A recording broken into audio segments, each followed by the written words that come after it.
ታዳኟ ልዕልት ክፍል 10። እሳት አቀጣጥለው ሳለ መልኳን በድጋሚ ማየት ያዘ። በእሳቱ ነበልባል ሲመለከታትም መልኳ ብርቱካናማ መሰለው። እሷም ከጎነ ልሁን ብላ ጠየቀችው። የምፈልገው አይደል ደስ እያለኝ ሲል መለሰ። በችኮላ ቦታውን አመቻቸላትና ተቀመጠች። ፍቅር ሰርተህ ታውቃለህ? እንደ መሽኮርመም እያለች ጠየቀችው።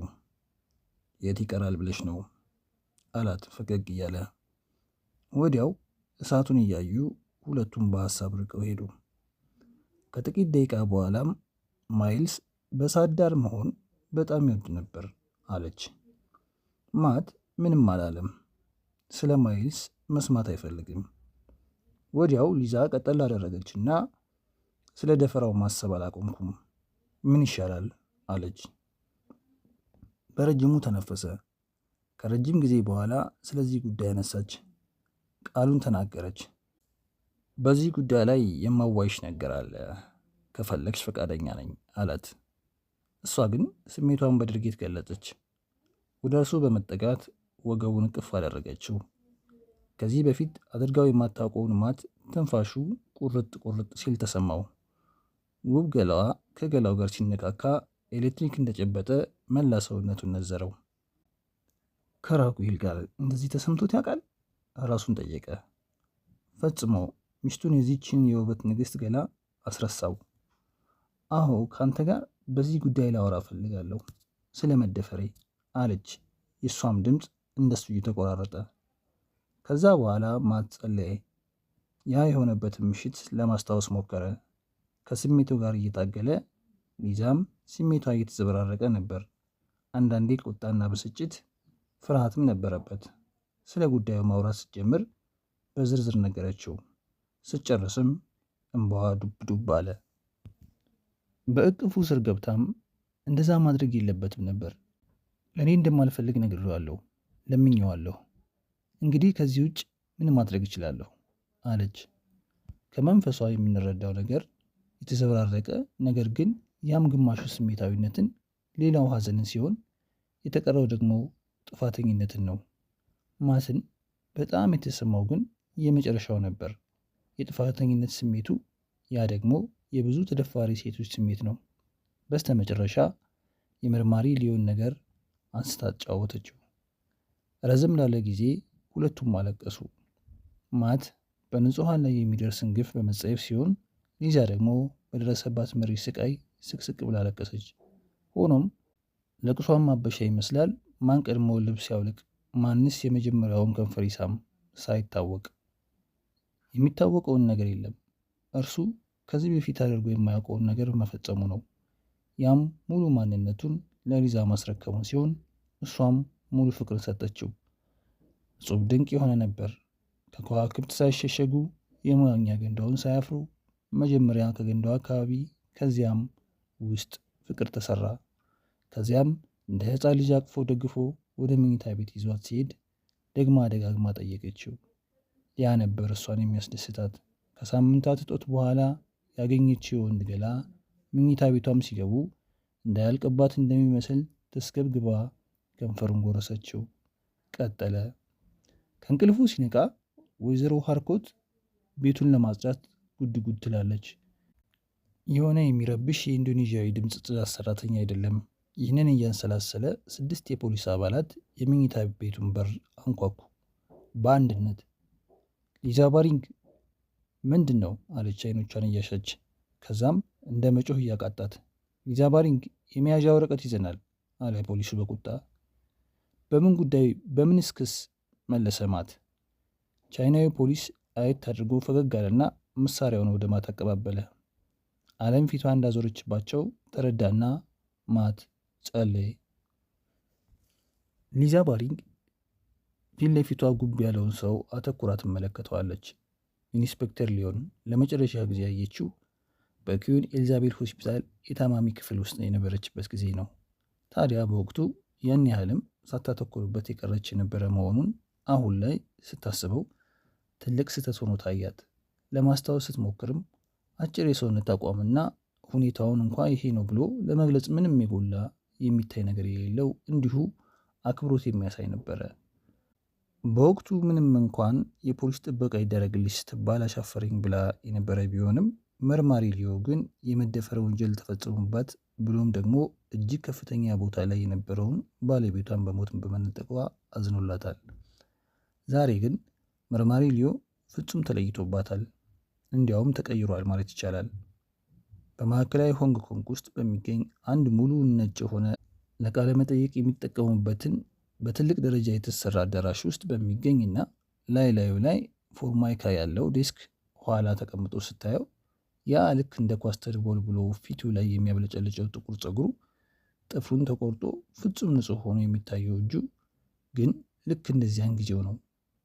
አሁንም ልክ እንደዚያን ጊዜው ርካሽ የሚባሉ ሱፎች በፖሊስተር የተሰራ ከረባት አድርጓል።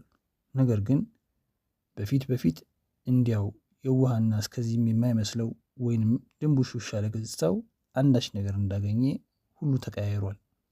ከአፉ ስትጀምር ምራቁን እያዋጠ አይኑን በጉጉት አፍጥጦ ይታያል።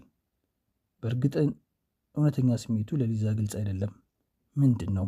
ደስታ? ጭካኔ?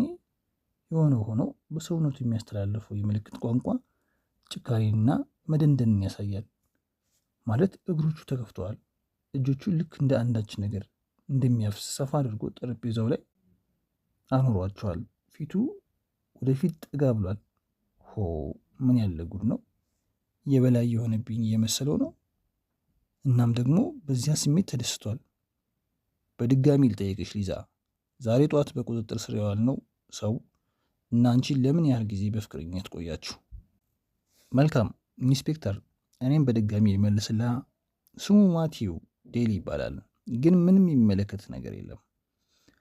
አሁን ባለችበት ሁኔታ ብዙ የሚመክር ወይንም ብልሃት የተሞላበት ባይሆንም እንኳ ኢንስፔክተርን ሆን ብላ እየሸነቆጠችውና እየነካካችው መሆኑ ታውቋታል። ቢሆንም ከዚህ ውጭ ማድረግ የምችል አልመሰላትም። ምን አባቱ ታዲያ ሲበዛ ተበተኮ አበዛው አለች። በዚያ ላይ ስለ ማት የሚናገራቸው ነገሮች ሁሉ በጣም የማይሆኑና የሚያበሳጩ ናቸው። ግን በጣም የሚገርመው በዚህ በአሁን ባለችበት ሁኔታ እንዴት ይህንን ድፍረት እንዳመጣችሁ ነው። ዛሬ ማለዳ በሚራጅ ከሚገኘው መኝታ ክፍሏ አገር ሰላም ብላ ስትነቃ 6 የሚሆኑ ሰዎች ደግነውባታል። የማይልስ ግድያ ገና ከአእምሮ አልጠፋምና ያንን በማሰብ ራሷን ልትስት ምንም አልቀራትም። እንዲያውም ማት እዚያው ድረስ ተገኝቶ ባያረጋጋት ኑሮ ራሷን በእርግጠኝነት ትስት ነበር። ማትዬ የኔ ቆንጆ ጉድ እኮ ነው። ጤነኛ ሰው ማትን በዚህ አይነት ቀፋፊ ነገር ይጠረጥራል? እሺ የትስ ሲሆን አሁን ያለው? ባላሰቃዩትና ባላንገላቱት ስትልም ጸለየች። ባለፈው ምሽት በሁለቱ መካከል የተፈጠረውን ለማሰላሰልና አንድ ጥርት ያለ ምስል ላይ ለመድረስ ግን አልቻለችም። ምንስ ቢፈጠር ነው ግን?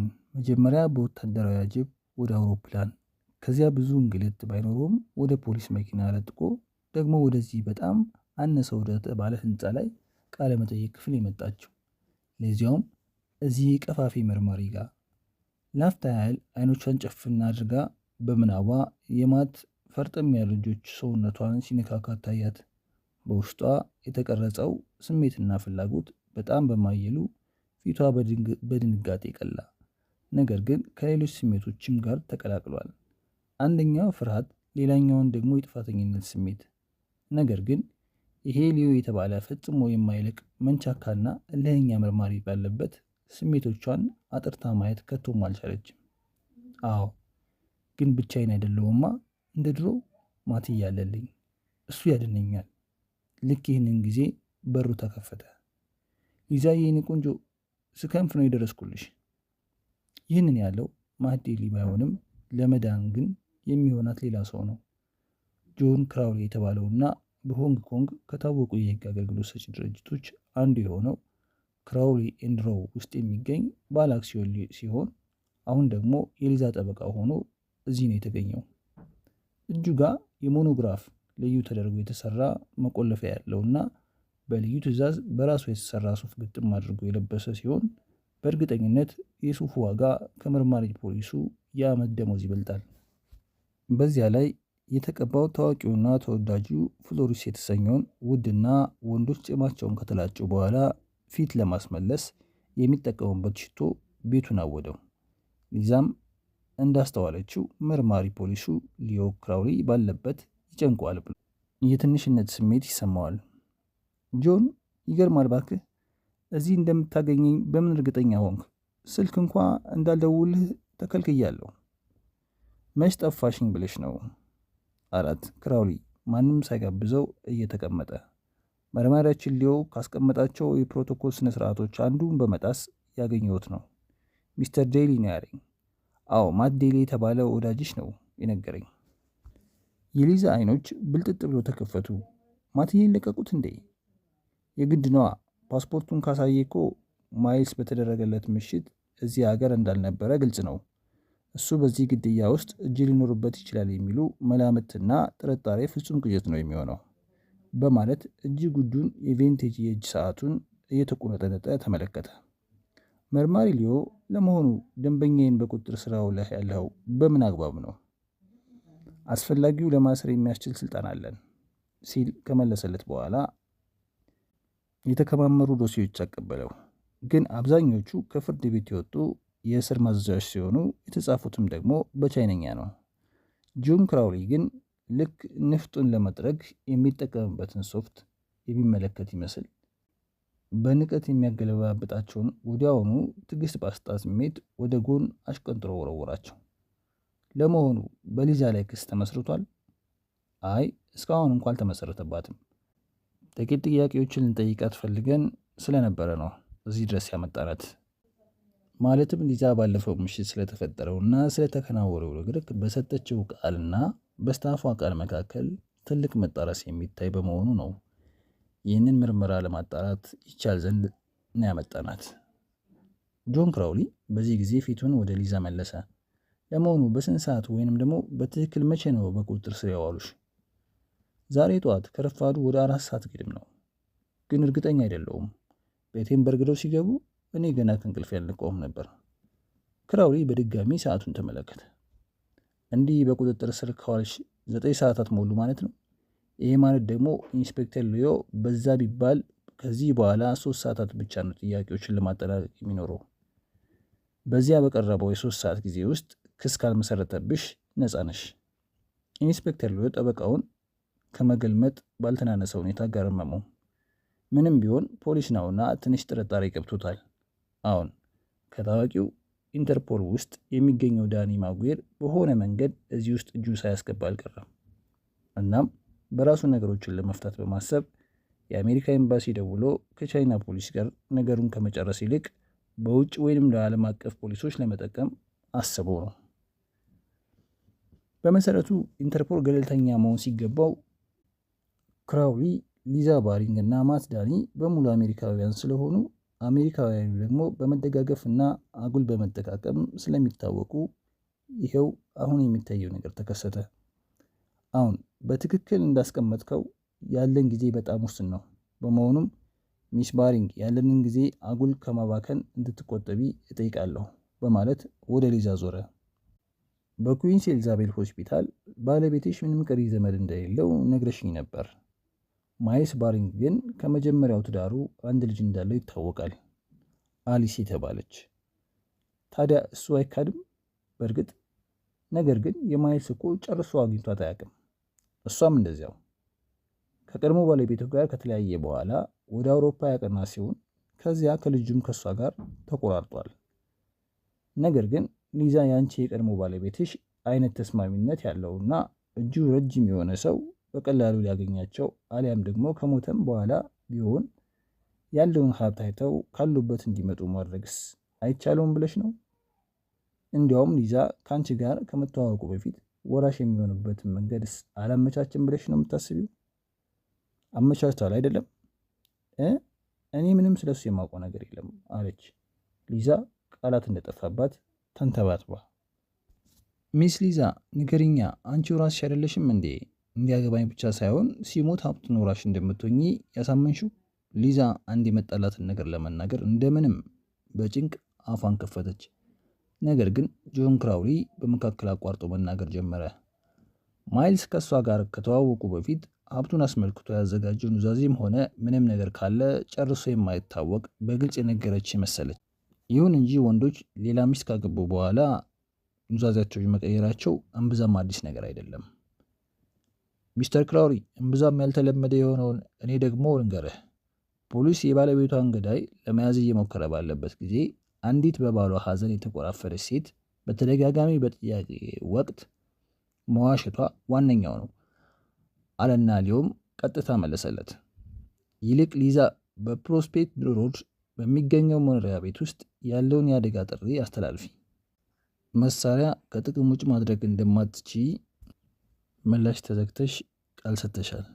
ይሁን እንጂ በቤትሽ በመላላክ ያገለግል የነበረው ጃይስ ቻን ግን ሚስተር ባሪንግ እንዴት ያንን ማድረግ እንደምትችይ ከመሞቱ በፊት በተደጋጋሚ እንዳሳየሽ መስክሯል። ሞክሮ ይሆናል፣ ነገር ግን እኔ የቴክኒክ ነገሮች ላይ እምብዛም አይደለሁም። እሺ ሊዛ፣ ለምን ስትይ ነው የቤት ሰራተኞችሽን ባለቤትሽ በተገደለበት ምሽት ጨርሶ ወደ ፎቁ ክፍል ዝር እንዳያሉ ያዘሻቸው? አላስታውስም። እሱን ፍቅረኛሽን ልታስገቢበት አስበሽ ቢሆንስ? አረ በፍጹም። ምን ፍቅረኛ እንዳለሽም ልትክጂ ነው እንዴ?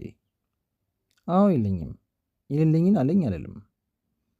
ጆን ክራውሊ በዚህ ሁሉ መካከል ጣልቃ ለመግባትና የመርማሪውን ጥያቄ ለመቃወም የተቻለውን ሁሉ ቢጥርም ሊዮ ግን ሊዛን ልክ በመዶሻ የመቅጥቀጥ ያህል አለቃለ። በተለይም ደግሞ ፍቅረኛ በእርግጥም እንዳላትና ወደ ቤት እንዳስገባችው ያንን አሳምሮ እንደሚያውቅ በመናገር ስሙን ካልነገርሽኝ ብሎ የሙጥኝ አለ። ሊዮ ግን አንድ ያሳሰበው ጉዳይ አለ፣ ወይንም የጠረጠረው ምናልባትም ከማይልስ ጋር ከመተዋወቋ በፊት ከተዋወቀችም ሆነ ከሞተ በኋላ ያወጣቻቸው ወንዶች ብዙ ስለሆኑ ማስታወስ ተስኗት ይሆናል። አሊያም ደግሞ ማቲው ዴሊ ብቸኛው ከማይልስ በኋላ ያወቀችው ወንድ ይሆን። ሚስተር ዴሊንስ እንዴት ነው የተዋወቀችው? ወደ ባሊ ይመጣ ዘንድ ጋብዛው ነው? ይህ ከሆነ ደግሞ አስቀድማ ታውቆ ነበር ያረጋግጣል።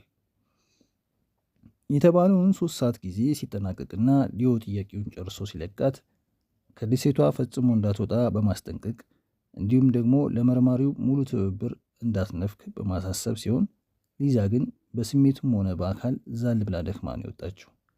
የሆነው ይሁን እንጂ ስለ ማት የቅድሞ ታሪክ እንደፈለገ ቢያፋጥጣትና ቢያስቸግራትም ለራሷ ቃል እንደገባችው ትንፍሽ ሳትል መውጣት ችላለች። ዞሮ ዞሮ እኮ ማትም ቢሆን ሰለባ ነው። ስለ አባቱ ግድያም ሆነ ስለ ሌሎቹ የወንጀል መናገር ከፈለገ ማን ያዘዋል?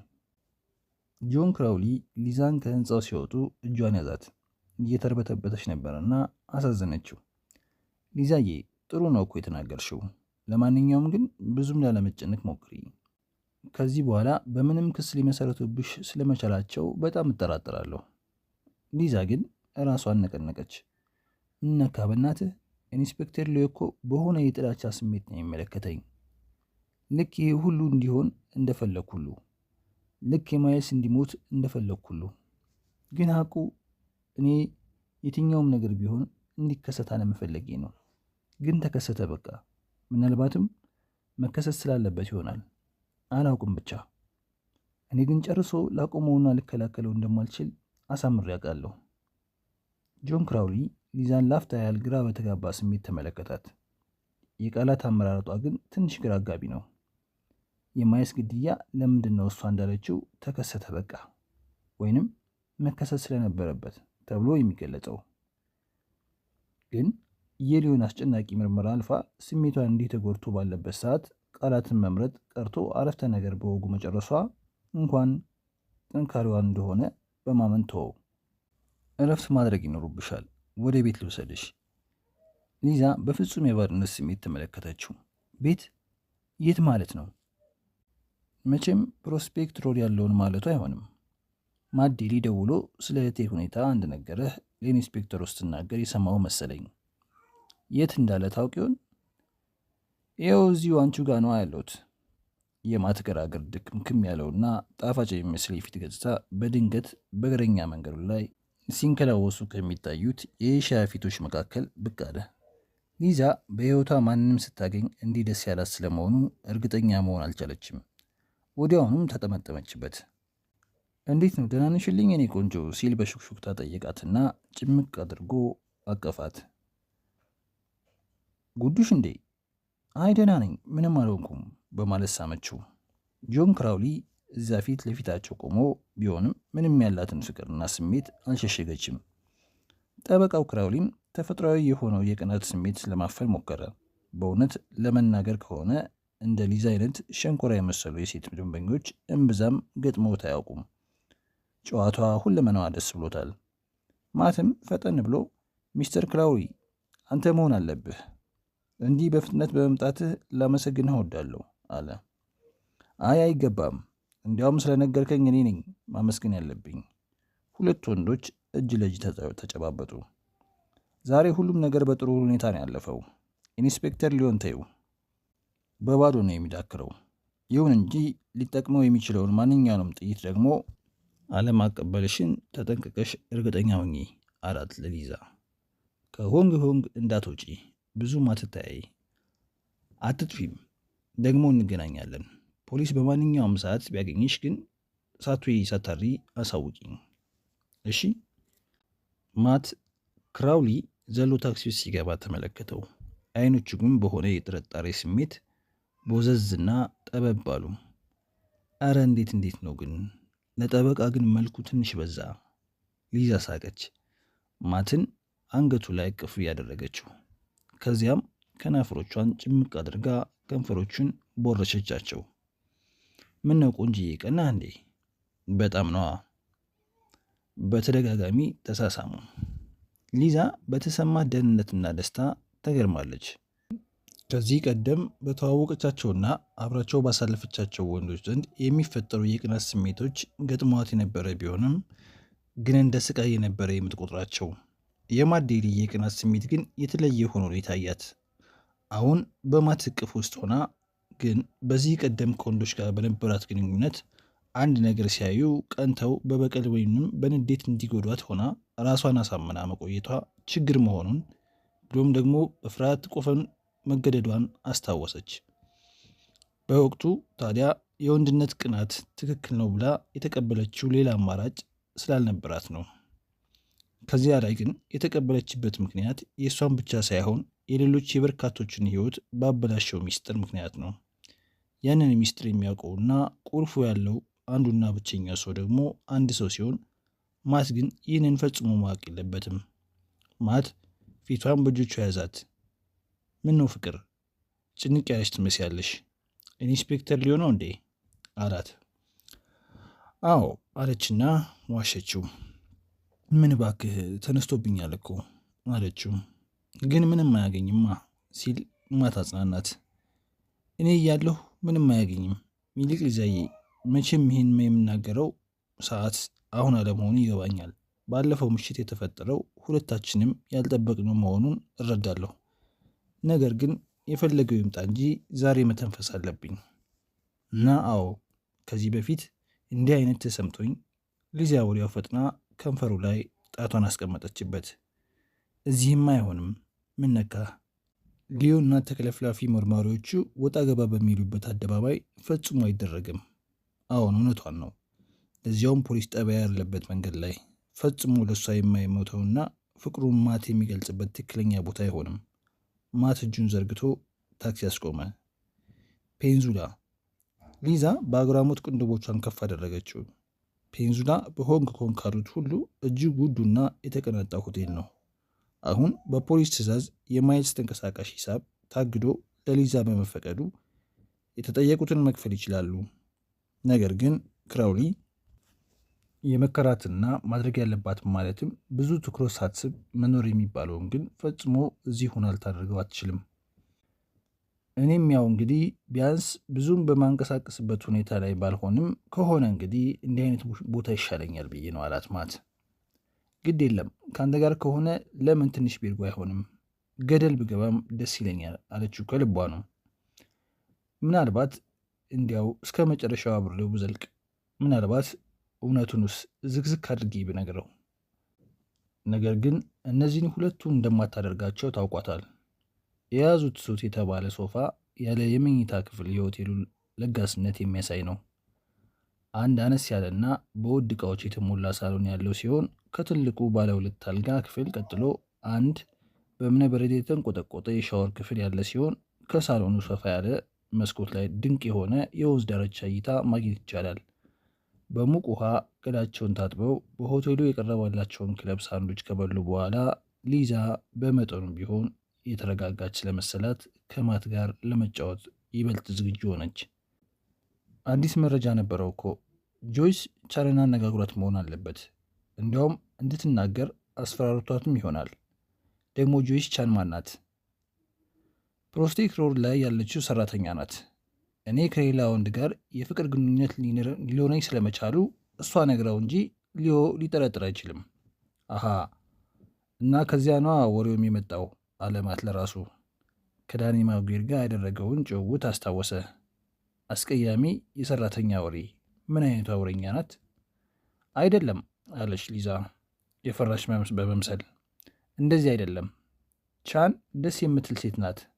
እኔን ለመጉዳት አስባ ይህንን ፈጽሞ አታደርግም። ታዲያ ምን አባቷ ቆርጣት ነው እንዲህ ብላ ያወራችው?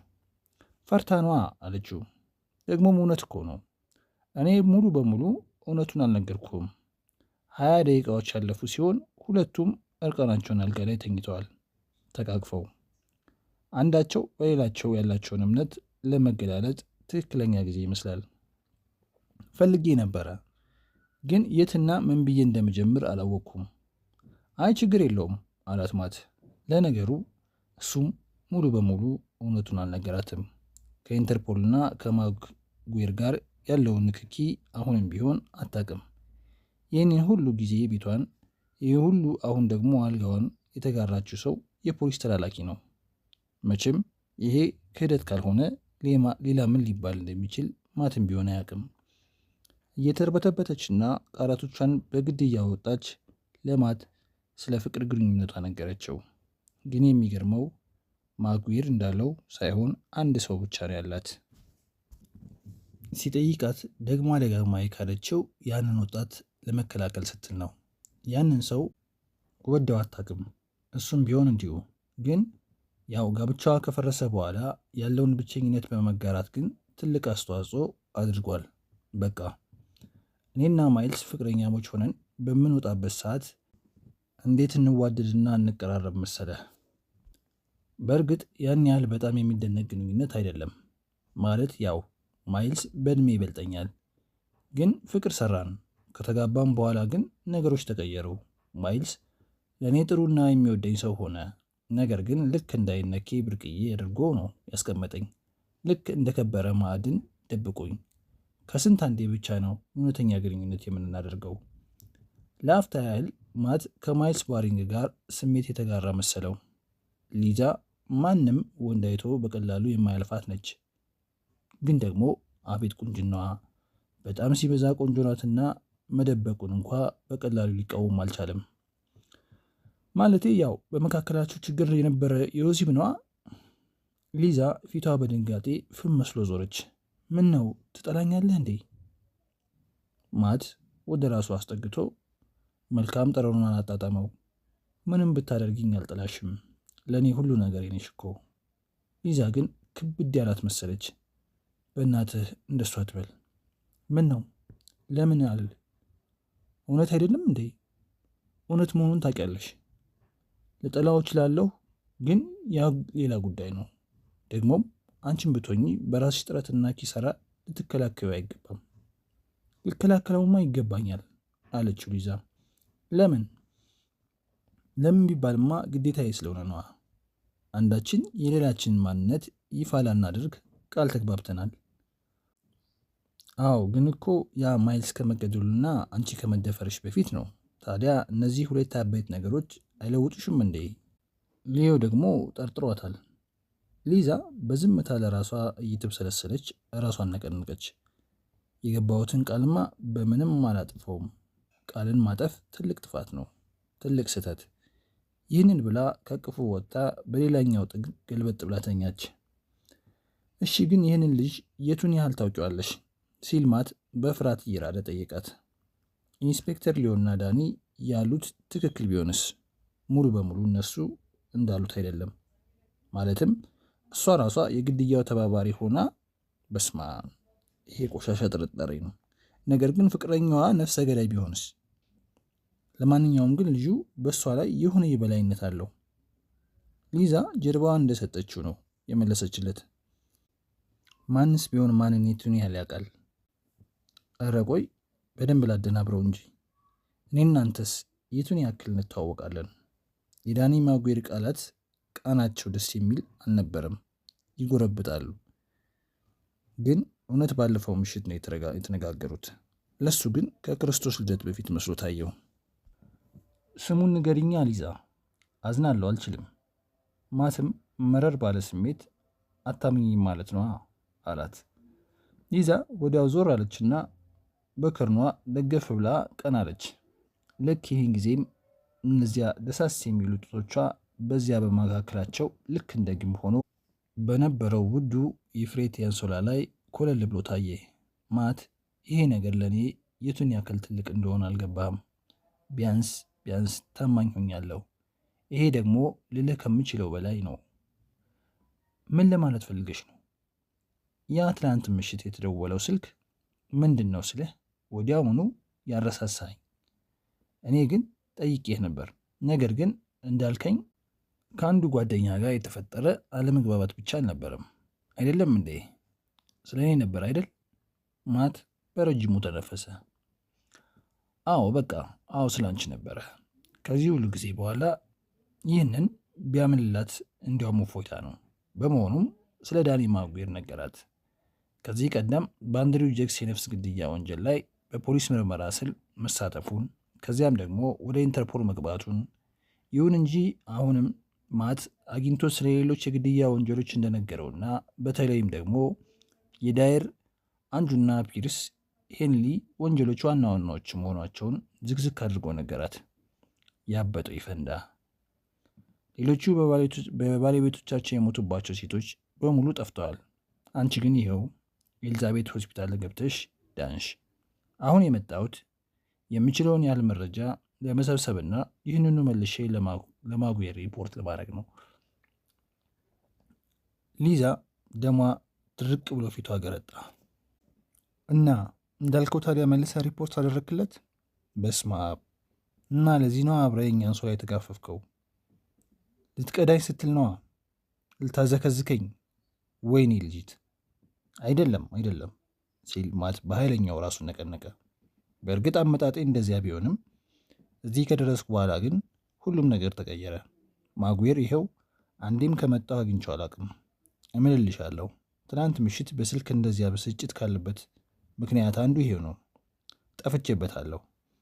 ሊዛ ጉልበቷን ወደ ደረቷ ሳብ አድርጋ አስጠጋችው።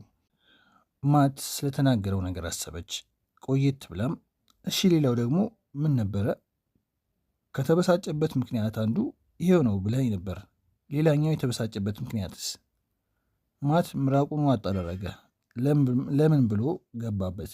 ለምንስ ሳይነገራት አይቀር? ማለት ከሊዮ ጋር አውርቷል። በማይልስ ላይ እንደሄድሽበትና ምናልባትም በግድያው ተባባሪ ሆነሽ እጅሽ ሊኖርበት እንደሚችል ሁሉ መጠርጠሩን ነግሮኛል። ሊዛ ትንፋሽ እስኪያጥራት አቃተተች። ግድ የለም ሊዛ እያውቃለሁ። እኔም ቢሆን ላምባር አለበት ብዬ እንቅጩን ነግሬዋለሁ። አንቺ እዚህ ውስጥ ፈጽሞ እጅሽ እንደሌለበትም ጭምር ላስረዳው ሞክሬያለሁ። ሊዮ እኔና አንቺ አብረን የተነሳነው ፎቶ አለው እና ያንን አባዛው። ዳኒም እኔ ብታሰር ከእርሱ ጋር ስለምሰራ በሆነ መልኩ እንዳይገናኝ በማለት ነው ጣልቃ የገባው። ኢንተርፖል ውስጥ ደግሞ ያሉት ሰዎች አማተር አብሯቸው ሰራ ማለት የመጨረሻ የማይፈልጉት ነገር ነው እና እኔ ታስሬ ብቆይ ዳኒ ችግር ላይ ይወድቃል፣ አሊያም ደግሞ ከዚህ የወንጀል ምርመራ ፋይል እስከነጭራሹ ይሰረዛል።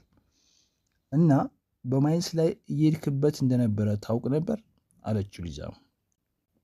ይሄንን እያወቅ ግን ምንም አልመሰለም። አላወኩም። ማጉዌር የሄድሽበት እንደነበረ ነግሮኛል፣ ግን አላመንኩትም። እንዲህ አይነቱ ነገር ከማውቃት ሊዛ ጋር አብሮ የሚሄድ መስሎ ጨርሶ አልታየኝም። የምታውቃት ሊዛ በእውነት ምንኛ ውስጥን የሚያም ነገር ነው። ሊዛ መሳቅ ይኖርባት፣ ማልቀስ ሁሉ ጠፋት።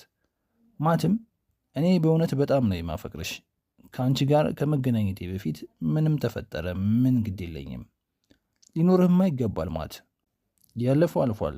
ትናንት ምሽት እኮ ዳኒ ማጉዌርም ይህንኑ ጥያቄ ነው የጠየቀኝ። ማለትም የቱን ያክል እንደማውቅሽ፣ አንቺ የቱን ያክል እንደምታውቂኝ። ለማንኛውም መልሴ ምን እንደነበረ ልንገርሽ። ምን ነበረ? አዎ መልሱማ ማወቅ የሚያስፈልገንን እንደምናውቅ ነው። እንደምንዋደድ እናውቃለን። ይሄ ነው ደግሞ አስፈላጊውና በቂው። ሊዛ ጉንጩን ለስለስ አድርጋ አሻሸችው። ግን እንደዚያ ብለህ አታምንም አይደለም? እረ በጣም አምናለሁ። ግን እኔ የምለው የአንድ ሰው የወደ ኋላ ታሪክ ቅዠት ቢሆንስ? ከምትገምተው በላይ አስቀያሚ ቢሆንስ? ፈጽሞ ይቅርታ ልታደርግለት የማችለው ቢሆንስ? ይቅርታ የማይደረግለት እንኳ ምንም ነገር የለም አለና ተጠጋት። ሊዛ እኔ እኮ የማፈቅረው ያለፈውን አንቺነትሽን አይደለም፣ እኔ የማፈቅረው አንቺን ነው። ይህንን ከተባባሉ በኋላ የሰሩት ፍቅር ካለፈው ምሽት ጋር ሲነጻጸር እየተገደበ ነው። ማት ወደ ሆቴሉ እንግዳ መቀበያ ደውሎ ሁለቱ እስኪያዘዘ። በጣም መሽቶ ከሌሊቱ 7 ሰዓት ያለፈ ሲሆን ሁለቱ ግን እንቅልፍ መተኛት አላሰኛቸውም። አእምሯቸው በስቶባቸዋል። ቀድሞ የተናገረው ማት ነበር። ለምን አብረን አንሸሽም? ሊዛ ከልቧ ሳቀች። እንዲያው የማት ቀልድ ያስቃል። አሁን የተፈጠረውና ያለችበት ሁኔታ የቱንም ያህል ቢከፋ ማትን ካገኘችው በኋላ ግን ከልብ ነው ያስፈነጠቃት። ምን ነው ልጃዬ? እንዴ የምሬን እኮ ነው፣ ንጥፋ። ኧረ አንችልማ አለችው ሊዛ ከንፈሩ ላይ ጣቶቿን እያኖረች። በጣም ነው እንጂ የምንችለው፣ የፈለግነውን ማድረግ አይሳነንም እኮ። እሺ አለችና ወደ እሱ ልጥፍ አለችበት። እነዚያ ዛጎል የመሰሉ አይኖቿ መክደን ጀመሩ። በእናትሽ የምሬን ነው ሊዛ አላት ማት። እኔም የምሬን ነው፣ አሁን ተኛ። ሊዛ ከእንቅልፏ በነቃች ጊዜ ማት ዴስኩ ላይ ተቀምጦ በላፕቶፑ ጣጣ እያደረገ ይጽፋል። አስቀድሞ ሚስስ ሃርኮት በባሪንግስ የግል አውሮፕላን የእሱንና የሊዛን ኮምፒውተሮች ከተወሰኑ ልብሶችና አስፈላጊ የሆኑ ሌሎች ቁሳቁሶች ጋር ይዘው እንዲመጡ ለመንገር አስበው ነበር። ወደ ፖንዚዮላ እንደደረሱ ዛሬ ምሽት ነው። ሊዛም በሽንጡ አካባቢ ጣል ካደረገችው ፎጣ በቀር ሙሉ እርቃኗን ሆኖ ሲጽፍ በተኛችበት ተመለከተችው። በሆነ የውጋት ስሜት ሆና አቦ እንዴት ያምራል አለች ለራሷ። እርግጥ ነው ይህ ሲባል ግን ከዚህ ቀደም እንዳወጣቻቸው አንዳንድ ወንድ ጓደኞቿ ሞዴል ለመሆን የሚያበቃ ያህል ሆኖ አይደለም። ነገር ግን ይሄ ነው በማትለውና በራሱ መተማመን ግን የሚያማልል ነው።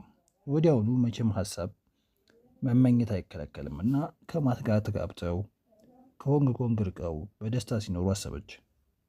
ነፃ፣ ምንም ስጋት የሌለባቸው እንዲሁም አብሮነታቸው የሚያስቀና ሆነው ስታፈጥበት እንዳየም ማታ ቀና ብሎ በፈገግታ አያት። ቁርስ ይምጣ? ሊዛ ፈገግ አለች። እርቦኛል። ፍሬሽ የሆነ አትክልት ክሮሳ ኬክ ለሷ፣ ለማት ደግሞ ትኩስ ቡና ከተቆረጠ ቤከን ጋር አዘዙ። ሊዛ እዚያው በተኛችበት የቀረበላትን ስትመገብ ማት ስክሪኑ ላይ እንዳፈጠጠ ነው እንደ ነገሩ የነካካው። ምንድን ነው የምትሰራው ግን አለችው። ከቀረበው ማር ኬኩ ላይ ቀብታ ተስገብግባ እየገመጠች። እንዴ ማታ ነግሬሽ አልነበረም አለ ማት። የምናመልጥበትን መንገድ እየቀየስኩ ነው። እኔም ትናንት ማታ ነግሬህ አልነበረም አለችው ሊዛ። ዝም ብለን ተነስተን አብረን መጥፋት አንችልም። ኢንስፔክተር ሊዮ እኮ ከእስር የፈታኝ ሆንግ ኮንግ ውስጥ እንድቆይ ቅድመ ሁኔታ ገብቼ ነው። እንዴ ጆን ክራውሊስ ትናንት ምሽት የተናገረውን ረሳው? ሊዮ እንዲያጠቃሽ በገዛ እጅሽ ጥይት አታቀብይ ብሏል እኮ። እና በጨዋታው ሕግ ብንመራ እጅግ የሚጠቅመን መሰለኝ። ማት ኮምፒውተሩን አጠፋፋ። ሲሚ ይሄንን ጆን ክራውሊሽን ገደል ግባ በይው እሺ። ስማ ማት ጤነኛ ነህ እንዴ? ልትቀናበት ምናምን ትችላለህ። እዚህ ጋር ግን እኔ ሞራጅ አለልሃለሁ ልትኝ እንደምችል ያውቃለሁ ሊዛ። የቻይና ፖሊሶች በማይልስ ግድያ ወንጀል ውስጥ በግድ በፈጻሚነት ሊከሱሽ እየሞከሩ ነው። ደግሞ የሚያሳዝነው ኢንተርፖልም ይህንን የፈጠራ ታሪካቸውን ለማመን የተዘጋጀ መሆኑ ነው። ያ ስሙን እስከ መቼውም አልናገረውም ያልሽው የወንድ ጓደኛ ተብዬሽ ነው ደግሞ ይህንን ሁሉ እየሰራው ያለው። ኢንስፔክተር ሊዮ አሁን ክስ አልመሰረተብሽም ማለት ግን ደግሞ እስከ መጨረሻው ነጻ ትሆኛለሽ ወይም ደግሞ ሳይመሰረትብሽ ይቀራል ማለት አይደለም። ግን እኮ ማስረጃ የለውም፣ ግጥም አድርጓለሁ እንጂ። በእርግጥ ከሁኔታዎች ብቻ ተነስቶ የሚያዝ መረጃ ሊሆን ይችላል። ግን እውነቴን ነው፣ አንቺ እኔን ስለ ፖሊስ ውስጣቸው ሁኜ የማውቀውን ማትን አትሞግችኝ። ከዚህ ሰው በአንቺ ላይ ከያዘው እጅግ ባነሰና አጠራጣሪ በሆነ ብቃት የለሽ መረጃ ተብዬ አንጠልጥለው መክተት አያቅታቸውም እና የዚህን ልጅ ስም አልናገርም ብለሽ በአቋምሽ የምትጸኝ ከሆነ ሲላት፣ ስለዚህ አይጨረስም መሰለኝ እሺ አለች። ሊዛ ጫፍ ላይ ደረሰች መሰለች።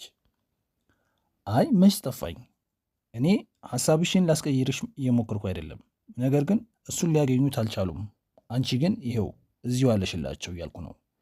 በእጅ ያለች አንድ ወፍ ደግሞ እዚያ ቁጥቋጦ ውስጥ ካሉት ሁለቱ አትተናነስ የሚባል የለ። የአሜሪካ የእንግሊዝና የፈረንሳይ ፖሊሶች ላባዎች እንዳሏቸው ኢንስፔክተር ሊዮ አሳምሮ ያውቃል። ስለዚህ ምንም ሞኝ አይደለም። አንድ የሆነ ማስቲሽ ሳይቀባሽና እነሱ ላባ ላይ በቀላሉ መጣበቅ እንድችይ ሳያደርግ እንደማይለቅሽ አረጋግጥልሻለሁ። ሊዛ አመነታች። ከማት ዴይሊ ጋር ተያይዞ የመጥፋት ሐሳብ ቀልቧን የማይስብ ሆኖ አልነበረም። ደስ የሚል እንዲያውም ቅዠት የሚመስል ህልማዊ ሐሳብ ነው። ግን ችግሩ እዚያ ላይ ነዋ። ይሄ በህልም እንጂ በውን ሊከወን የማይችል ነው። ይቻላል እንዴ? ይኸውልሽ፣ እኔ የውስጤን ንገርሽ። እዚህ ተጨማሪ ጊዜ በቆየን ቁጥር ልክ እንደማይንቀሳቀስ የተጎለተ ዳክዬ ነው የምንሆነው አላት። ለሊዮም ለገዳይሽም ሆነ ለሌላ ሰው ጥሩ ነው ብለሽ ታስቢያለሽ? አዎ ልክ ነህ። እንደዚያ እንድንሆንማ አልፈልግም። ነገር ግን ህይወቴን በፈለግኩት መንገድ የምኖር አይደለሁም እኮ። ህይወት ማድረግ ባለብኝ ነገር ላይ የተወሰነች ናት። ግዴታዬ፣ እጣ ፈንታዬ ናት ህይወቴ። ከሸሸው እኮ እንዲያውም ባልፈጸምኩት ወንጀል የፈጸምኩ መስላለሁ። እንዲያውም አሁን ነው ጥፋተኛ የምትመስዩ የኔ ቆንጆ። የችግሩ አንዱ አካልም ይህ ይመስለኛል። ምን ቀረሽ? ጋዜጦች ሁሉ ጠምደው ይዘውሻል። በጣም አመሰግናለሁ። ሊዛ የነገራትን ለማስተዋል ሞከረች። ነገር ግን ሳቁ ያዛት። ማት አልጋ ላይ ወጥቶ ሳማት።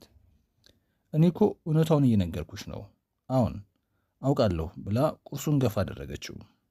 ረሃቧ ጠፋባት እና ምን እናድርግ እስኪ እንግዲያው በዚህ በአንተ ታላቁ የመጥፋት ሐሳብ በንድፈ ሐሳብ ደረጃ ስናወራ የት እንሄዳለን ብለህ ነው ያሰብከው? ማት ከአልጋው ላይ ላፕቶፑን ይዞ መጣና አልጋው ላይ በሐሳብ ተጠምዶ ተቀመጠ። ወዲያው ላፕቶፑን ገፍቶ ያለምን ካርታ ወጣ። አንቺው ንገሪኝ እንጂ። ማት ፈልጎ የነበረው ሊዛ ጥሩ ትዝታ ያሳለፈችበትን ወይም ደግሞ የምትወደውን አንድ የዓለም ክፍል እንድጠራለት ነው። ነገር ግን ዛሬ ጠዋት ከእንቅልፉ ሲነቃ ስለ ሊዛ ያለፈ ህይወት ከማይልስ ሞት በኋላ ካልሆነ ምንም የሚያውቁ አለመኖሩን ነው የተረዳው። በኒውዮርክ ተወልዳ ያደገችው አሜሪካዊ ናት። እናት አባቷ ሁለቱም በመሞታቸው ከአንድ ራሷን ከሰው ነጥላ ከምትኖር እህት በቀር ማንም አልነበራትም። እናማው በእርግጥ ብዙ የዓለምን ክፍል ዞራ ያየች ናት። ስለ አውሮፓና ሰሜን አፍሪካ ብዙ አውርታለች። በቃ ከዚህ በላይ ግን የሚያውቀው ምንም የለም። ሌላ መሰረት ቢኖራት ማት ምንም የሚያውቀው ነገር የለም። እንዲያው ለመሆኑ ግን የት ብንሄድ ደስ የሚልሽ ይመስልሻል? የት ብንሄድ ደስ ይለኛል? የትስ ያልከድኩበት ነበር? ሮም፣ ፓሪስ፣ ለንደን፣ ኒውዮርክ ዙሬያለሁ። በተወዳጁ የማሊቡ ዳርቻዎች ዋኝቻለሁ። ሜዲትራሊያንን ዙሬበታለሁ። በጣሊያኑ ሪቫም ተንፈላስሻለሁ። ግን አንዱስ ቦታ ሆኜ ደስ ብሎኝ አያውቅም እንዴ? ጥሩ የሚባል የትኛው ቦታ ነው ማለት ለአንተ ጥሩ ነው የምትለው? ግን ከአሜሪካ ውጭ መሆን አለበት። ማናችንም ብንሆን እዚያ ተመልሰን መሄድ የለብንም። ሊዛ በፍጹም የባዶነት ስሜት ካርታው ላይ አፈጠጠች። ግን ወዲያው ነበር መልሱ የተከሰተላት። ልክ ያኔም እስክሪኑ በፍቅር ስሜት አሻሸችው። ሞሮኮ። አዎ ሞሮኮ መሄድ ነው የምፈልገው። ስማ ዳኒ፣ እኔ በዚህ ፍጹሞ ደስተኛ አይደለሁም። እሺ ፈጽሞ። ሄንሪ ፍሬሚክስ በእርግጥም ደስተኛ አይመስልም። ግን ደግሞ ሄንሪ ፍሬሚክስ ደስተኛ መስሎም አያውቅም። ይገባኛል ጌታዬ። እኛ እኮ እዚህ የተገኘነው ለመርዳትና ነገሮችን ለማመቻቸት ነው። መርዳትና ነገሮችን ማመቻቸት፣ እነዚህ ሁለቱ ቃላት ደግሞ አንተ የማትረዳቸው ናቸው። አረረዳቸዋለሁ ጌታዬ። ኧረ እባክህ ንገረኛ። እንግዲያውስ ታዲያ በሆንግ ኮንግ ካለው የፖሊስ አዛዥ የኢዝራኤል ቡድን በጣም ስራን የሚያደናቅፍ አስቸጋሪና በተፈለገ ጊዜ እንኳን የማይገኝ ስለመሆኑ በስልክ ቋቅ እስኪለኝ የሚነግረኝ እስኪ ንገረኛ። ለምን? ወዲያውኑ ንግግሩን አቋርጦ በማስታወሻ የያዘውን ተመለከተ። ኢንስፔክተር ሊዮ የሚሉትማ ጭራሽ ስልኩንም አያነሳም። ጌታዬ ይቅርታ ያደርጉልኝና ሊዮ ከኢንዶኔዥያ ባለሥልጣናት ጋር ቁርኝት በመፍጠር እንዳግዘው ጠይቆኛል። ነገር ግን እኔ ያንን ማድረግ ላይ ሳለው ከእኔም ከማንም መገዛ ሳይጠብቅ በራሱ ብቻ በመንቀሳቀስ ቢያንስ አንዲት ንጹሕ አሜሪካዊት ዜግነት ያላት ሴትን በቁጥጥር ስር አዋለ። እንዲያውም 2 አሜሪካንን በቁጥጥር ስር አዋለ። የዚህ መሰል ድርጊቱ ሕጋዊነት ደግሞ በእጅጉ ጥያቄ ውስጥ የሚገባ ነው። ስማ አንተ፣ እኔ እዚህ የመጣሁት የሆንግ ኮንግ ቻይናዎችን እንዴት ስራቸውን እንደሚያከናውኑ ዳኝነት ለመስጠት አይደለም። ፍሬሚክስ በጣም ተቆጥቶ ነው የመለሰው። ይልቅ የኔ ስራ የሚሆነው እኛ ኢንተርፖሎች ስራችንን እየሰራን መሆኑን ማረጋገጥ ነው። እንዲህ አይነት ፕሮቶኮሎች እኮ በምክንያት ነው የሚደረጉት። ይህንን ታጠዋለህ ብዬ አላስብም። አዎ እሱማ አለ ዳኒ ለራሱ። እንዳንተ አይነት ተሰርቶላቸው የማይጠግቡ ውሃ ቀጠነ ባዮች ለማርካት አለ በውስጡ።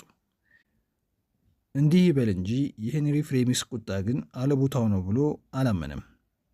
እስካሁን ያ የኢዝራኤል ቡድን እንዲያው ሪቻርጅ ታሪክ ሰርቶ ካመጣው ስታስቲካዊ ትንታኔ በቀር ይሄ ነው የሚባል አንድም ወደፊት የሄደበት እርምጃ የለም።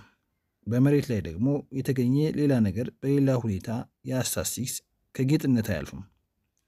ኢዝራኤል ይህም ብቻ ሳይሆን ፍሬሚክስ እንዲያው በዛ እያለና እየተነጫነጨ ከመደበለት የ8 ሰው በጀት እና ጊዜ በላይ ነው የተቀመጠው።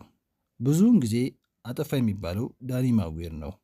ነገር ግን እሱም ቢሆን የዳይደረጁን የነፍስ ግድያ ወንጀል ዲኤንኤ አስመልክቶ ይበልጥ መረጃ ያገኘ ዘንድ ከሎድ ማርቲን ወደ አይኬስኤን ግዛት ልኮታል እንጂ ራሱ አልሄድም። በስማም ፍሬሚክስ ይህንን አውቆማ ቢሆን ገመድ ገዝቶ በታነቀ ነበር። ምን ይህ ብቻ ማዴሊ በሆንግ ኮንግ አስቂኝ ጉድና ቅሌት አለማወቁም ጥሩ ነው። ያንን ያወቀ ቀን አለቀልን። ስማ ዳኒ፣ 1 ወር ሰጥቻለሁ አለው ፍሬሚክስ በማልጎምጎም። ያም ሲባል ደግሞ ከዚህ በኋላ ከአንድም አባል ሀገር ስለ አሰራራችን ምንም አይነት ቅሬታና ስሞታ በስልክ እንደማይቀርብልኝ በማሰብ ነው። አረ ፈጽሞ አያስቡም ጌታዬ፣ አረጋግጥልዎታለሁ። ምንም አይሰሙም። በሰጠው ጊዜ ውስጥ ግን ተጨባጭ የሆነ ውጤት ባላይ፣ ተጨባጭ በምልክት ጊዜ ደግሞ እዚህ በምናደርጋቸው እንቅስቃሴዎችና ስታፎች ላይ የምናጠፈው ገንዘብ ተገቢ ነው የሚያስብል ማለቴ ነው። እዝራኤል የተባለው ቡድን አለቀለት። ዳኒ ማጉዌር በመከፋት ስሜት ነበረ ወደ ቢሮ የተመለሰው። ሴሊን አታናግረውም ማለት ይቻላል። በስራ ላይ የራሱንና እጅግ ታማኝ የሆነለትን የቆየው የአይኤርቲ የዲቪዥን እንኳ በእዝራኤል የተሰጠ ባለው ከፍተኛ ጊዜ እየተከፋ ነበር። እንዲያውም ብዙዎቹ በወሮበላ ስራ ውስጥ ገብቶ ጊዜ እንደማባከን ቆጥረውታል። ዳኒ ይህንን ሁሉ በጀመረ ጊዜ ማዴሊ እንደ አጋር ቆጥሮት ነው። ማዴሊ የጃክሰንን ገዳይ ለመያዝ የሚችል ታማኝ አሜሪካዊ አድርጎ በመውሰዱ አምኖታል። አሁን ግን ሲያየው ያ ያመነበት ማት እንኳ ያው በወባ ሚስ ባሪንግ ወደ መጀመሪያው አካባቢ ጉልበቱና ጥረቱን ያጠፋው ላይል ሬናልቶ በመያዝ ሙከራ ነበረ። ታዲያ በወቅቱ የአንጀላ ጄክስ ጠበቃ በዚህ ፍለጋ ውስጥ ዋነኛውን የትኩረት አቅጣጫ ይሆናል የሚለውን ሀሳብ ለመቃወም አልቻለም። ታዲያ ክላውድ ዲሜትሪን ነው ፍቅረኛው ገዳይ የሚባለውን ሀሊዮት የፈጠረው። ግን ያም ቢሆን ታዲያ ዳኒ ሬናልቶ ላይ ያለውን ጥርጣሬ የጀመረው ከዚህ በጣም ቀድሞ ብሎ ነበር። ከ10 ዓመት በፊት ይህም አንጀላን ሆስፒታል ተገኝታ ባገኛት ጊዜ ነው። ነገር ግን ለሳምንታት ያህል በጣም ለፍቶ ቢቃረብም አንድም ማግኘት የቻለውን ነገር አልነበረም። በዋና ዋና የአሜሪካ ከተሞች ከአረዜል ጋር በተያያዙ የዳታ ቤዞች ሳይቀር በረበረ። ነገር ግን የመጀመሪያው ይፋዊ የሆነ ላይ ሬናልቶ የሚጠቅስ ነገር አንድሪው ጄክስ ከመገደሉ ከ1 ዓመት በፊት በሎስ አንጀለስ የተከፈተ ታክስን የተመለከተ ክስ ነው። ከዚያ በፊት ደግሞ ምንም ነገር የለም። ከግድያው ከ1 ዓመት በኋላ ደግሞ ምንም የለም። አንጀላ ጄክስ በግድያው ምሽት የተናገረቻቸው ቃላት በዳኒ ጭንቅላት ውስጥ እንደገና ቃጨሉ። ምንም ህይወት የለኝም። ላይል ሪናልቶም ምንም ህይወት አልነበረውም። ኦፊሴላዊ በሆነ መንገድ በሚታይበት ጊዜ አንጀላም ሆነች ላይል ያለፈውም ሆነ የወደፊት ነገር አልነበረባቸውም። ምናልባትም አንድ ተመሳሳይ የሆነ ነገር አገኝ እንደው በማለት ዳኒ ቢቸግረው የሌሎችን ሟች ባለቤቶችና ፍቅረኞች ህይወት መበርበር ያዘ። ለምሳሌም ግሬሲ፣ ሄንሊ እና ኢርና ተመለከተ። ግን የሚገርመው የሁለቱም ወይም ደግሞ ከዚህ ከአሁኑ ጋር ተመሳሳይ ነው። እነዚህን የጠፉትን ሁለት ሴቶች ፍለጋ አንድም የመጣ ቤተሰብ የለም። ምን ይህ ብቻ ጠፉብኝ ብሎ ያመለከተ የለም። እነዚህም ቢሆኑ ከዚያ ቀድሞውኑ ካሳውቃቸው አደጋ ክስተቶች በፊትም ሆነ በኋላ ህይወት የላቸውም። እንዴ ይገርማል! እንዲህ ነው መገጣጠም። እንዴ ዛሬ ጠዋት ያልፈለግኩ ቦታ አለ መሰለህ። ማይታል የተባለችው የዳኒ ጸሐፊ ልክ እንደገባ አግኝተው ነው። ዳኒ የተለመደውን ንዝንዝ ነው። በሄደበት ሰዓት የተደወሉለትን ስልኮች፣ ደዋዮቹን፣ ለቢሮ የቀረቡለትን ጥያቄዎች ወዘተ ነገረችው። ልክ ስትጨርስ እፎይ ብለው ወደ ቢሮ ገባ። ማይታል በኋላ የመጣላት ሀሳብ የሚመስል ሁኔታ ክላውድ ማርቲን ደውሎ ነበር። አንድ የሚነግርህ አዲስ ወሬ ስላለው ልክ እንደሰማህ በፍጥነት እንድደውልለት ብሏል። እዛ በፔንዙላ ግን ነገሮች በመብረቅ ፍጥነት መጓዝ ጀመሩ። ሊዛ ባሪንግ ሁልጊዜ ጠዋት ላይ በቃ ይህንን ነገር ማቆም አለብኝ ትላለች ለራሷ። ዝም ብለንማ ማጥፋት አንችልም። ይሁን እንጂ በማት ላይ የታየው የነበረው ጉጉትና ስሜት እጅግ ጠንካራ ከመሆኑ የተነሳ ከማይችለው ነገር ጋር አብራ ለመጓዝ ፈቀደች። ምናልባት እሱ ሲኖርበት ቢቻልስ? ሊያመልጡ ይችላሉ። ከዚያ ደስተኛ ሆኖ መኖር። ማት ደግሞ ረዝም ያለውን የጣቱን ጊዜ የማሳለፈው በላፕቶፕ ኮምፒውተር ውስጥ የስካይፕ ጥሪዎችን በማድረግ ነው። በአየር መጓዙ አደጋ እንዳለው በመወሰኑ ወይ ጀልባ አሊያም ደግሞ በባቡር ብቻ ለመጠቀም እያሰበ ነው። ታዲያ በእነዚህ በሚያደርጋቸው ጥሪዎች በፈጠራቸው የውሸት ስሞች በጂጂ ካሽ በኩል አልፋ ኦፊሾር ከተባለው የሊዛ ተንቀሳቃሽ ሂሳብ ወጪ በማድረግ ትኬት ለመቁረጥ ሞከረ። ነገር ግን የትም ሆነ የትም ደንበኞች እንዲህ አይነቱን አገልግሎት ሲፈልጉ መታወቂያቸውን በስዕል መላክ ያለባቸው በመሆኑ ማት ምናልባትም ቢያንስ ኤሻ ውስጥ እንኳን ጠቅም ያለ ጉቦ ቢሰጡ ከዚህ ሊድኑ እንደሚችሉ ገምቷል። ታዲያ አወጣጣቸውንም በተመለከተ ያሰቡት ማት ሌሊት ላይ ማሉ ቀድሞ እንዲሄድ ነው። ለዚህም ደግሞ ምክንያታቸው እሷም ሆነች ማት 24 ሰዓት ሙሉ በኢንስፔክተር ሊዮ መርማሪዎች ክትትል ውስጥ ያሉ በመሆናቸው ነው። የማት መሄድ ፖሊስን ከሆቴሉ ለጊዜውም ቢሆን የትኩረት አቅጣጫውን ለመቀየር ያስችለው ይሆናል የሚል ነው። ነገር ግን ማትን ተከትለውት ቢሄዱ የሆነ ቦታ ላይ ለምሳሌም ዲኤልአር ጋር እንደምንም ጠፍቷቸው ወደ ወደቡ እንደሚሸመጥጥ ነው ያስበው።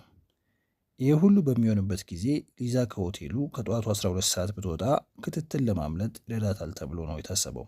በወቅቱም አሉ ሲያስቡ ሊዛ ከታች እንደ ጉልበቷ ድረስ የሚደርሰውን የፔንዚዮላ ሆቴል አስተናጋጆች ዩኒፎርም ታደርግና የማንንም ትኩረት በማሰብበት ሁኔታ ትወጣለች።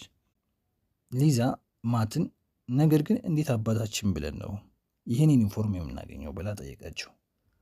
አንዷን ምስኪን አስተናጋጅ ጭንቅላቷን ብለን ጥለን ነው አይደለም? እረ ምን እዚህ ያደረሰን?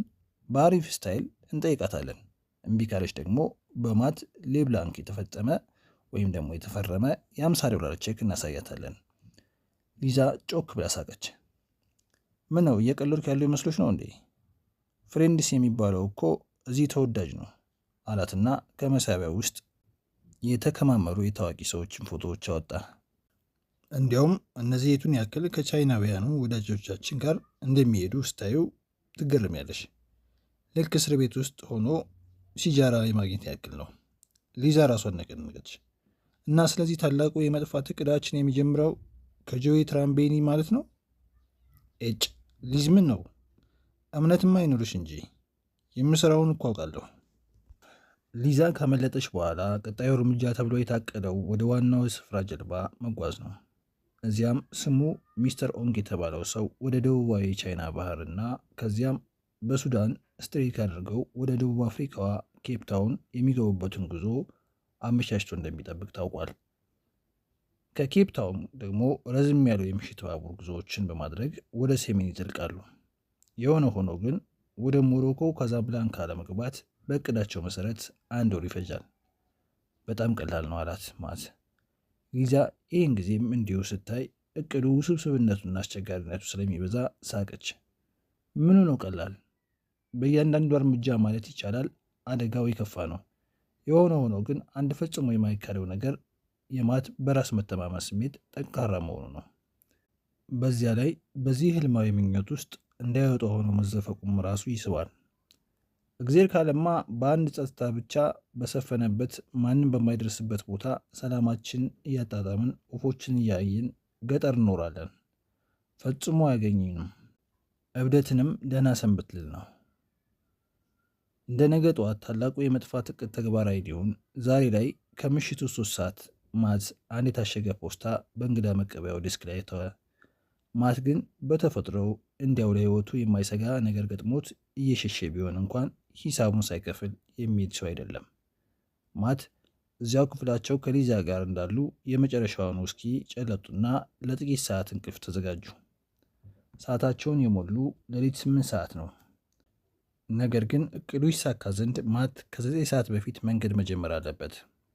ክላውድ ዲሜትሪን ኤክሲን ፕሮቨንስ የሚለውን የመውጫ ጫፍ ምልክት ይዞ እስኪሄድ ድረስ ለ5 ሰዓታት ያክል በዋናው መንገድ ላይ እየነዳ ነበር። ያችን ጥንታዊ ከተማ የመዋኘት ያክል ከዞራት በኋላ ብዙም ይሄ ነው የሚባል ምልክት ወደ ሌላው የኢንዱስትሪ መንደር ደረሰ። በባቡር መስመሩና በላቦራቶሪ ቾርሞስ መካከል የሚገኘው የፍሮንክሲስ ወንጀል ምርመራ ማዕከል በደቡባዊ ፈረንሳይ ውስጥ ያሉ ፖሊሶች ሁሉ የሚጠቀሙበት ነው። ከ2 ቀናት ቀደም ብሎ ዳኒ ማጉዌር ከአንዱ በደረጃ ከፍ ያለ የምርመራ ቴክኒሻን የስልክ ጥሪ የደረሰው ሲሆን ይህ ቴክኒሻንም በተደረገው የቤተ ሙከራ ምርመራ መሰረት ባለፈው ዓመት ለተፈጸመው የአንጁ ግድያ የሚሆን የዲኤንኤ ናሙና መገኘቱን አረጋግጦለታል። ነገር ግን እኮ በፖሊሶች ማስታወሻ ላይ ምንም እንዲህ አይነት ውጤት አለመኖሩ የሰፈረ ነገር የለም አለው ዳኒ። ቴክኒሻኑ በረጅሙ ተነፈሰ። አይ ነገር ግን እዚህ ያገኘነው ናሙና አስተማማኝ ነው። እንዲያው አንዳች ወደ ናጠጠ ሀብት የሚያመራ ወይንም የተለያየ አጋጣሚ የሚወስድ ነገር ካላዩ በቀር በትሮፔዝን ፖሊሶች በመረጃ አሰባሰባቸው እጅግ ለቀቅ ያሉ ናቸው እኮ። ከ36 ሰዓታት በኋላ ክላውድ ዲሜትሪን ያንን ቴክኒሻል በግንባር አገኘው። ስሙ አልበርት ዱማስ ይባላል። ዕድሜው ደግሞ በ50ዎቹ መጀመሪያ ይገመታል። የሰውነት አቋሙ ቀጭን ሲሆን ቁመተ ለግላጋና ልክ እንደ ወረቀት የነጣ ባርኔጣ አድርጓል። ፍሬሙ በሽቦ የተሰራ ቆንጆ መነጽር አድርጓል። ወዲያውኑ ነው አንዱ ሌላውን የለየው። ግባ እዚህ መርማሪ ሲል ዱማስ የክላውድ ማርቲንን እጅ በስሜት ጨበጠው። ባገኘነው ነገር እንደምትደሰት አልጠራጠርም። በላቡ ውስጥ አንድ ትልቅ ክፍት የሆነ ቦታ ያለ ሲሆን በማስታወስ ዙሪያውን የታጠሩ ኪዩቢክሎችም አሉ። አንዳንዶቹ ክፍሎች ሲሆኑ ቀለል ባሉ የአይኬኤ እቃዎች የተሞሉ ናቸው። ሌሎቹ ደግሞ የማስተማሪያ ክፍሎች የሆነው ዋይት ቦርዶች፣ መቀመጫዎችና የሌዘር ጠቋሚዎች ብሎም የማይክሮስኮፖችና የተለያዩ ነገሮች አሉባቸው። የተቀሩት ደግሞ ላቦች ናቸው። አልበርትና ክላውድ ማርቲን ከቢሮዎቹ ወደ አንዱ ገቡና ከኮምፒውተሩ አጠገብ በፕሪንተር ታትመው የወጡ ጥራዞችን ወዳሉበት አመሩ። ስለዚህ የአካባቢ ፖሊስ ይህንን አስመልክቶ ምንም የያዘው መረጃ የለም ነው የምትለኝ? ሲል ክላውድ ጠየቀው። አዎ የገዛ አለቃ እንደነገረኝ ከሆነ ግን አልተገረምኩም። እናንተ ግን የራሳችሁን ሪከርድ ትይዛላችሁም አይደለም? ዱማስ ግን በዚህ ቅያሜ የገባው መሰለ። አዎ የሲመንት ትንታኔ እንሰራለን፣ የፀጉር ምርመራ አካሂደናል። ደምን በተመለከተ የምንሰራቸውም ስራዎች አሉ። አሻራ ሌላው ነው። ባጭሩ ሁሉም እዚህ ነው የሚሰራው። እንዲያውም ከሌሎች የወንጀል ግድያዎች ከላክልኝ ጋር ንጽጽርም አድርጌያለሁ። ከዚያስ የሚያሳዝነው ነገር እናንተ የላካችሁልን የደም ምርመራ ምንም ጥቅም የሌለው መሆኑን ነው። ክላውድ ተኮሳተረ። ኧረ ጉድ! እና በዚህ ነው እንዴት ትደሰታለህ የምትለኝ? የሃንሊ ናሙናዎች በስኮትላንዱ ላብ ውስጥ በሆነ ሁኔታ ሳይበከሉና ሳይበላሹ አልቀረም። እሺ የጄክስ የናሙና ውጤቶች? አልበርት ዱማስ ፕሪንት የተደረጉትን ወረቀቶች አንስቶ መፈለግ ጀመረ። ለምሳሌም በሎስ አንጀለሱ የወንጀል ከሰለባዎቹ በቀር ሌላ ደም አልተገኘም። በአንጁም የግድያ ወንጀል የሆነው ይኸው ነው። ስለዚህ ምንም የለንም እያልከኝ ነዋ? አይ እንደዚያ እንኳ አይደለም። በሆንግ ኮንግ ትንሽ ተስፋ ሰጪ ነገር አለ። ከባሪንግ ቤት የተወሰዱት 3 የተለያዩ ናሙናዎች አሉ። ነገር ግን ከሰለባዎቹ ያለነው ደም ግን አይነቱ ኦ ሳይሆን የቀረ አይመስለኝም። ይህ ማለት ደግሞ የተጠርጣሪዎቻችን መገኛ እስከ 40% የሚሆነውን የዓለም ሕዝብ ሊሆን ነው አለ ክሎድ ዲሜትሪን እየቀፈፈው። ጉድ ነው። እሺና ታዲያ ምንድን ነው ጥሩ ዜናው? አለ ዱማስ ፊቱን እያፈካ። አዎ እንግዲህ በመጀመሪያ እኔም ጥሩ ዜና የለም ብዬ ነበረ። በጣም አብዛኞቹ አሻራዎች አጠያቂ ናቸው። በዚያ ላይ የሲመን ናሙና ውጤቱም የሚጋጭ ነበሩ። እንዴት ነው ደግሞ የሚጋጩት? ሚሲስ ሄለኒ እና ሚሲስ ኤ ጄክስ ሁለቱም ግድያ በተፈጸመበት ቀን ከባለቤቶቻቸው ጋር ወሲብ ፈጽመዋል። ባሪ ላይ የመደፈር ወንጀል ሲፈጸም ደግሞ ወንዱ የዘር ፈሳሽ አልጨረሰም። ይሄ ማለት ደግሞ የቀረን አንድ ብቻ ነው፣ የዘር ፈሳሽ ናሙና ነው። ይሄም የኢድና አንጁ ነው። አንተ ዛሬ ጠዋት እዚህ ለመድረስ መንገድ ላይ ሳለህ ገና ከመግባቴ ነው ዳኒ ቢሮ ለረዳት ዳይሬክተር ጽሕፈት ቤት መረጃውን ወዲያውኑ ይላኩለት። ነገር ግን እንዳለመታደል ሆኖ በኢንተርፖል ውስጥ ከሚገኙ ከማናቸውም የወሲብ ወንጀል ከተከሰሱ ሰዎች ጋር አይጣጣምም። ነገር ግን አለ አልበርት ዱማስ በመገደል ስሜት፣ ከጥቂት ሰዓታት ቀደም ብሎ ስለሌላ አካላዊ ማስረጃ እያሰብኩ ነበር። በሆንግ ኮንግ ወንጀሉ በተፈጸመበት ቦታ ላይ የተሰበሰቡ በርካታ የፀጉር ናሙናዎች አሉ። እነዚህ ደግሞ ሌላ የትም ሳይሆን የባሪንግ ቤት ውስጥ ብቻ የተገኙ ናቸው። ክሎድ ዲሜትሪን በጥቂቱ ብቻ ትዝ አለው። ቻይናዎቹ በወቅቱ በእነዚያ ላይ ሙከራ አካሂደዋል፣ ግን ወደ የትም የሚመራ ሆኖ እንዳላገኙ ታስታውሳለሁ። ቻይናውያኑ ደግሞ የተልከሰከሰ ስራ አይሰሩም። የፎረንሲክ መሳሪያዎቻቸውም በዓለም ላይ ምርጥ የተባሉ ናቸው። ልክ ነው። ነገር ግን የአንጁ ማስረጃ እኮ በየትኛውም የፖሊስ ዳታቤዝ ውስጥ አልገባም። በመሆኑም ቻይናውያኑ የቀድሞውንም አላገኟቸውም ማለት ነው። ክላውድ ለምን እንዲሁ በውል ባያውቀው አንድ የወንጀል ጉዳይ ወደ ትልቅ ፍንጭ ሲያመራ የሚሰማው የደስታ ስሜት አሁን ተሰማው። አሁን በእርግጥ የሰው ልጅ ሕይወትና ባህሪ ከስህተትና ከተቃርኖ ያልጸዳ ነው። የፎረንሲክ ማስረጃ ግን በትክክልና በጥንቃቄ ከተያዘ ፈጽሞ አይዋሽም። አልበርት ዱማስ ፈገግ አለ። ይልቅ አሁን 100% ያህል እርግጠኛ ሁኜ ነው በሊዛ መኝታ ቤት ውስጥ ከተገኙት የፀጉር ናሙናዎች አንዱ ማለትም 0029076 ተብሎ በኢንስፔክተር ሊዮ የማስረጃ ሎግ ውስጥ የተያዘው ከሚስተር አንጁ የዘር ፈሳሽ ናሙና ዲኤንኤ ምርመራ ውጤት ጋር በትክክል እንደገጠመ ልነገር ትችላለሁ። ይህም ብሎም ለክላውድ ከዚህ ጋር ተያያዥነት ያለውን የወረቀት ዶሴ የሰጠው ያው ሰው ነው ሲል ክላውድ በደስታ አንሾካሾከ። ገዳዩ ራሱ ነው። አልበርት ዱማስ ኮስተር አለ። እንግዲህ ያንን መወሰን እንኳ የአንተ ፈንታ ነው መርማሪ። እኔ መቼም በግምት ውስጥ እንደማልገባ ታውቃለህ። ነገር ግን ውጤቶቹ አሁን እኛ ካንተ የምንፈልገው ቢኖር ግንቦት 8 ቀን 1997 ላይ ኢድና አንጁ ማህፀን ውስጥ የዘር ፈሳሹን የረጨው ሰው የማይስ ቦሪንግ መኝታ ቤት ውስጥ የፀጉር ናሙና ከተገኘበት ሰው ጋር አንድ መሆኑን እንድትነግረን ነው። በቃ ይሄን ያህሉ ሳይንሳዊ በሆነ መልኩ ሊረጋገጥ የሚችል ነው። ከዚያ በላይ ያለውን እንኳ ከተራ ግምት ያለፈ አይደለም።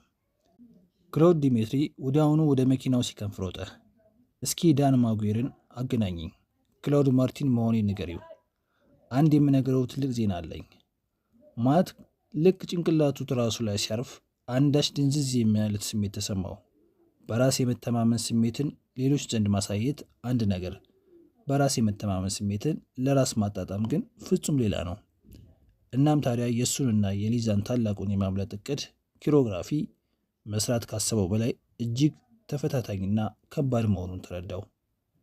እንዴ ከዚህ ወጥተን ሞሮኮ ከገባን ልከላከልላት ትችላለሁ እና ከዚያማ ሁለታችን ብቻ ነውና አዲስ ስራ፣ አዲስ ህይወት ብሎም አዲስ ማንነት እንጀምራለን። ስለ እህቱ ኬለርና ወላጅ እናቱን ግን የጥፋተኝነት ስሜት ተሰምቶታል። ባለፉት ጥቂት ወራት ጨርሶ የጠፋበት ሰው ዳኒ ማጉዌር ብቻ አይደለም፣ መላ ቤተሰቡም ጭምር ነው። ሊዛን ከመታወቁ በፊት የነበረ ህይወት ማለት ነው። ፍቺን በተመለከተ የቀጠረው ጠበቃ በየቀኑ ነበር መልእክት የሚተውለት። እንዲያውም መልእክቶቹ ላይ ከፍተኛ የሆነ ተስፋ መቁረጥ ይንጸባረቅበት ነበር። ማት አንዱን ወይንም ደግሞ ሌላውን ሰነድ አልፈርም ቢል አሊያም ፍርድ ቤት አልገኝ ቢል ራኬል የተባለችው የቀድሞው ነገር ግን አሁን 80 ለመቅደድ ፍርድ ቤት የቆመችው ባለቤቱ የነበረውን ሁሉ አማጣ ትወስድበታለች። ምንም ነው፣ ምንም አይደለም አለማት ለራሱ። በቃ ትውሰደው፣ ምን ቸግሮኝ፣ ሊዛዬ እንደሆነ በቂ ገንዘብ አላት። ተንቀሳቃሽ ስልኩ ሲጠራ ግማሽ በግማሽ ተኝቶ ነበር። ዳንም ማዌር ነው። ማት ድብር እያለው መጀመሪያ ዘጋበትና ቀጥሎ ስልኩን አጠፋው። ከዚያ በኋላ ትዝ የሚለው አንዱና ብቸኛው ነገር የሊዛ ለስለስ ያለ ጣቶች ፀጉሩን ሲያሻሹት ነው። ጤና ይስጥልኝ፣ የማት ስልክ ነው? እባክዎትን መልእክት ይተው። ዳኒ ማጉዌር እምባ አውጥቶ ቢያለቅስ ምንኛ ደስ ባለው። ጉድ እኮ ነው። ማት ዴሊን ማግኘት አቃተው። ስለ ሊዛ ባሪንግ አብዝቶ መጨነቁ ነው እንዲህ እንዳይገኝ ያደረገው።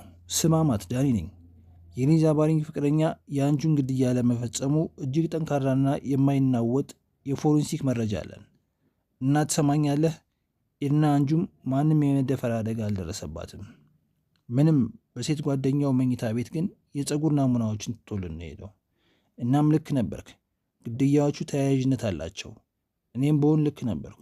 እናም ታዲያ አሁን ዋናው ቁም ነገር አሁን እጅግ ትልቅ አደጋ ላይ መውደቅህ ነው። ከዛ ሴት በቻልከው መንገድ ሳትል ሳታድር ተላቀቅ ዋክን። ወዲያው ደግሞ ደውልኝ። ዳኒ ይህንን ብሎ ዘጋው። ክብድ እያለው ለኢንስፔክተር ሊዮ ደወለ። ማት ዴሊ እጅግ አስፈሪ ህልም ሲያደረ ሲነቃ በከፍተኛ የፍርሃት ቆፈን ተይዞ ነበረ። ለመሆኑ የት ነው ያለሁት? ሁሉም ነገር ጨርሶ የማያውቁ ያህል ሆነበት። አልጋው ክፍሉ፣ ሌላው ቢቀር አየሩ ራሱ ባዕድ ቀዝቀዝ የሚልና ከባድ ሆነበት። አልጋው ላይ ቀና ብሎ ተቀመጠ።